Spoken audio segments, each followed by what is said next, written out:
In 2022, author Malcolm Gladwell hosted a panel supporting trans athletes in sports. But now he's admitting he was actually afraid to speak his mind. I wonder, is he ashamed of his performance at that panel? I'm ashamed of my performance at that panel because I share your position 100%, and I was cowed. The idea of saying anything on this issue, what the trans movement is not asking for, they're not asking for, a place. So picture this. Greg Gutfeld just went off on Malcolm Gladwell's 10,000 hour thing like a kid smashing toys, and it turned into this wild roast that nobody expected. He didn't just talk, he tore the whole smart guy image apart, and everyone was like, what did we just watch? He didn't, because unlike those fake women, you have no nuts. By the way, it looks like his barber also was afraid to speak up. When Malcolm walked in and said, I want to look like an exploding cigar. Listen, it takes guts to admit a mistake, and we all have lapses in judgment. Sometimes after a few drinks, you go to sleep with a 10, but you wake up next to a 6. You know what? Before we go any further, hit that subscribe button because it helps more than you think. Anyway, Greg Gutfeld didn't just stroll in to debate Malcolm Gladwell. He came in like a man who's had one too many Gladwell audiobooks on repeat and finally lost it, ready to free the world from that 10,000 hour nonsense once and for all. We are experiencing so many moments of honesty that wouldn't have happened if Trump hadn't won. Trump is human truth serum. People come within a mile of him and they start spilling the beans. But if Kamala had won, people like Malcolm would have remained silent, terrified of losing status, speaking gigs, and free hair. Okay, so picture this. Every dreamer who thought they'd turn into Jimi Hendrix if they just practiced till the neighbors lost it. Yeah, Greg Gutfeld totally destroyed that fantasy. He came for that 10,000 hour rule like it was a campfire he couldn't wait to burn, saying it's not some holy path to success, it's just a shiny excuse people use to waste time. Him for coming clean. It takes a big man to admit when he's wrong, but Gladwell didn't. He just admitted he was weak.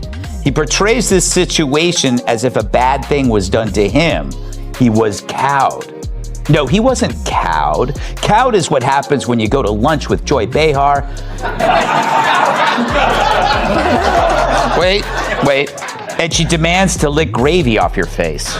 Imagine someone telling their mom, don't worry, I'm not lazy, I'm building greatness. That's the dream Gladwell sold, and people believed it like it was magic. The reason he is talking now is because it's safe. He's like the guy at a bar who waits until the bouncer breaks up the fight before he starts talking trash. So on one hand, I welcome Malcolm to the right side, but on the other, I was there the whole time and wished others like him would share the risk. They didn't. They were too scared. And with each passive lie, the mob grew big. Then out of nowhere, Greg Gutfeld shows up like this walking wrecking ball full of sarcasm, and suddenly Gladwell's whole genius act just falls apart. He ripped through that 10,000 hour idea so fast, it was like watching someone play Demolition for gold. And the best part, he didn't even use fancy facts or boring data, he just joked his way through it while Gladwell tried to hold on to his tower of stories, and it all came crashing down like a cheap Jenga set. And Greg made it clear that this wasn't wisdom, it was just a bunch of easy shortcuts for people who wanted to believe success was some kind of simple math trick. Unlike the women who saw Leah Thomas's wang, and his choice was to join the mob and then call out the brave folks who didn't. He hoped the alligator would eat him last, which may also be why he glues pubic hair onto his scalp. So in effect, he's simply telling us that he stopped doing a bad thing. He's like a drunk driver who wants credit for using his turn signal when he enters a playground. Okay, so imagine thinking you could become a legend just by practicing forever. No talent, no passion, just endless hours, and suddenly, boom, you're amazing. But Greg Gutfeld wasn't buying that fantasy. He called out Gladwell for selling people a dream that hard work alone could make anyone great. And when he tore it apart, it was brutal, like a dad catching his kid majoring in something useless. He joked that Gladwell's ideas sounded like horoscopes dressed up with fake math, and honestly, he made everyone see how ridiculous it really was. Moderates the panel.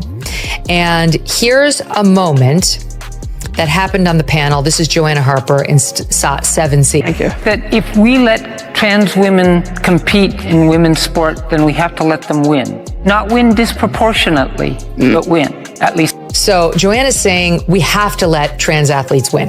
We must. If they're going to participate in the women's sports, we have to let them win.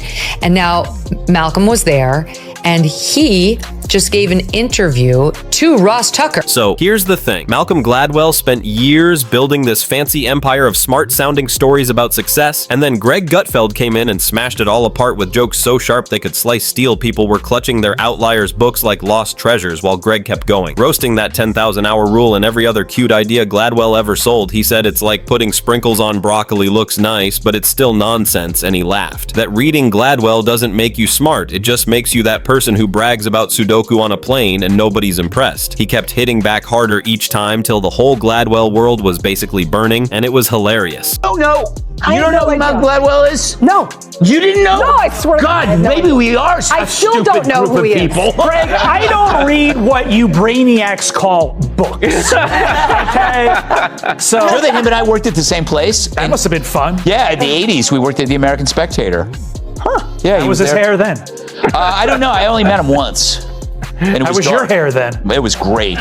Okay, so nobody expected it, but Greg Gutfeld wasn't roasting Malcolm Gladwell. Just to be funny, he was proving a point that people are hooked on quick success hacks and fake wisdom. Like if Gladwell said success comes from doing 8,642 push-ups, everyone would drop everything and start counting. And Greg totally made fun of that whole thing. Not just him, but the entire world of self-help talkers and fake motivation. He shredded it all with jokes sharp enough to make people gasp. And the best part, Gladwell never saw it coming. He thought he was too iconic to be touched until Greg smirked and called it all garbage and the crowd went wild, finally seeing that the so-called genius code was just shiny glitter hiding a whole lot of nothing. And he talks about that moment with the benefit of hindsight in SOT 7. At one point, they turned to you, Ross, and they said, Ross, you have to let us win. And it was at that moment that I realized this position has gone, this argument has gone to the furthest extreme.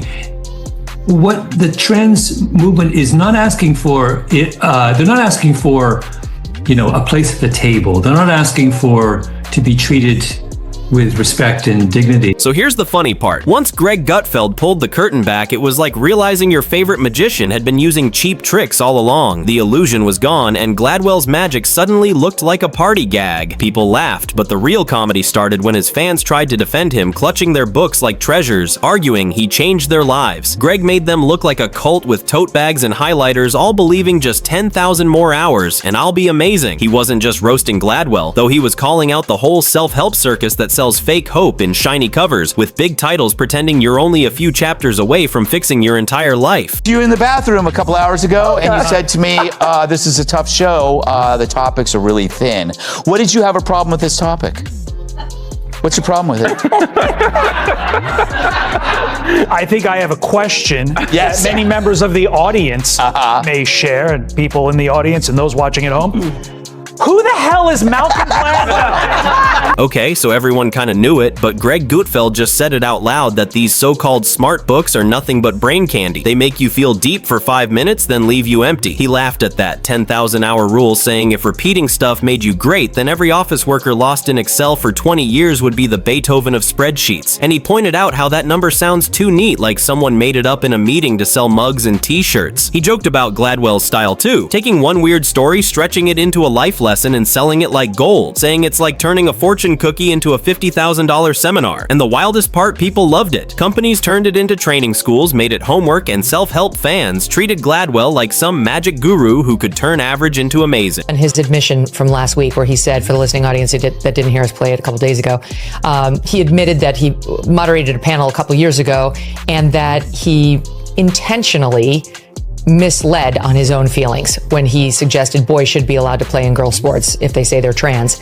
And now he's saying that he hasn't turned since then. He hasn't come to see the error of his ways, that he was actively lying about his opinion at the time in order to not be ostracized by the crowd, to be loved. So here's how it went. Greg Gutfeld snatched that genius crown right off Gladwell's head and slapped on a dunce cap without even raising his voice. He just pointed out how ridiculous it all was until everyone saw it for themselves. Watching Gladwell's empire fall apart under pure sarcasm felt like a comedy roast that went nuclear, and the best part, Greg wasn't saying don't practice. He was just saying that practice alone doesn't make you great. You can sing in the shower for 10,000 hours, but you're not getting into the opera without talent and a little miracle. Gladwell made success sound like punching a time card till destiny promoted you. And that's why Greg's takedown hit so hard, it showed that the theory wasn't true, just comforting it. Let people believe failing was temporary if they kept counting hours, but real life doesn't work that way. Sometimes you can try forever and still be awful, and that's kind of funny in a painful way. His fans tried to fight back, but the harder they defended him, the sillier it sounded like trying to sell a diet where you eat cake every morning because someday your metabolism will finally give up and respect you. Say one thing they don't like, they'll destroy you.